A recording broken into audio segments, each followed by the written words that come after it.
Hey, what is up guys? Welcome back to the channel and welcome back to Gran Turismo 7. So update 1.29 is here and Grand Valley has finally returned. So whilst the game is currently in a bit of an extended maintenance period, which gives me flashback vibes to March 2022, I thought I'd kind of give you my initial thoughts on Grand Valley. So it has returned. It's not in the way that we kind of imagined. I guess most of us thought Speedway would return. It's now a completely different layout called Highway 1. This track features 4 different layouts. So you have the full Highway 1, the Highway 1 reverse, and then you have South and South reverse. So there's plenty to dive into, and I've done a couple of runs on each of the layouts, and in all honesty I'm absolutely loving it. So let's start off with the good points. So the first thing you're going to notice as soon as you jump into this track is that it is absolutely visually stunning.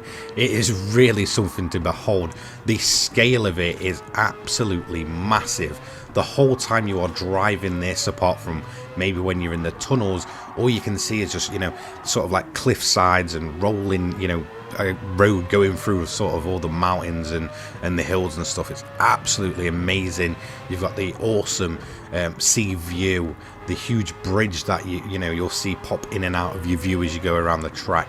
It's just absolutely stunning from a visual point, and from a design, I guess it is just probably the nicest looking track that is in the entirety of Gran Turismo 7. It really is something to behold, and you need to be kind of on it yourself to just see how much of a large scale this track feels.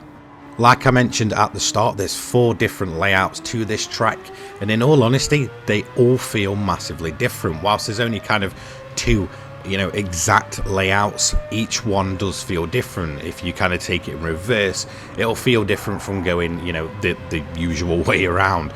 It really does have a different vibe depending on which kind of layout you're running and which way you're going. It really is impressive, and that's one of the things that really stood out to me. Going in reverse on Highway 1 on the full track feels completely different from going on it in the standard way. And then same with the South Loop, it cuts through here and there, and you kind of cross over onto the main track as well, and it does feel completely different when you do it in reverse. There's one bit where you kind of cut through to kind of cut off one of the main portions of the track, and on the reverse you end up going up it, and in all honesty it's absolutely incredible. The elevation changes on this map are really awesome. Something else I like is the fact that it really is a bit of a test of skill. It's definitely not an easy track, at least at first. I think eventually, once we all kind of get used to the flow and exactly where the corners are, you will quite easily get used to this track. But it is definitely a challenge early on. I could see the circuit experience being a bit of a pain for some, and maybe for others it'll be quite easy, but definitely a challenging track. There's plenty of really fast parts going off into slow corners, and then you've got plenty of slower to medium speed corners that you've got to constantly string and really get a flow for. And I think it's definitely going to be a big learning curve of getting this track right, and I feel like that's absolutely awesome. So let's talk about maybe a couple of downsides, and it's nothing against the track. What do you expect when it's based on real life roads? It's rather quite tight at some points, and I mean tight to the point where you're a bit kind of holding back, thinking can I really go side by side through there? Can I really make that move? But in all honesty, I think eventually we'll find some really good battles going off here, especially online. These tight sections are really challenging, so when you're trying to get 2 cars through it, you can guarantee it's going to be a bit of carnage early doors. But I think once people kind of like I said, get used to that flow and get used to that feeling, you could probably get some really awesome tight racing going here. It really does feel like a proper little tiny street course at times, and then it kind of opens up into this highway, so there's definitely some awesome changes going on there. The only other downside that I've really found with this track is when you're on the reverse kind of way of going, you'll come off the main straight into the tunnel. Now I've noticed the AI seems to be a little bit buggy in that instance where they'll brake very, very early. It's almost ridiculous. So before they even get into the tunnel, they'll be slamming their brakes onto the point where they're crawling and then have to kind of slowly speed up. I've noticed this pretty much every time I've gone on the reverse track.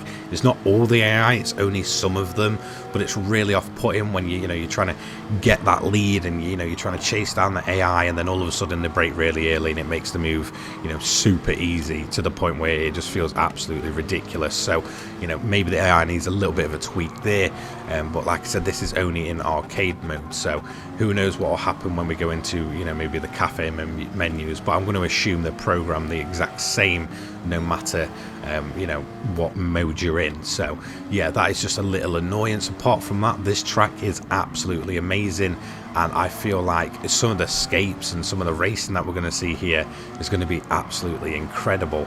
Is it the best in terms of providing ultra close racing and such like that? Not really. I don't think it's really that kind of track. Whilst I do think it will show us some really good racing, it's not a dedicated track, it's a street track, and it genuinely feels like that. But on the plus point, the elevation changes, the corners that you need to string, the complexity of it, the visuals of this track are just absolutely incredible. Probably the best that Polyphony's done in a long time in terms of their original track. This is definitely up there. It's just all around incredible package.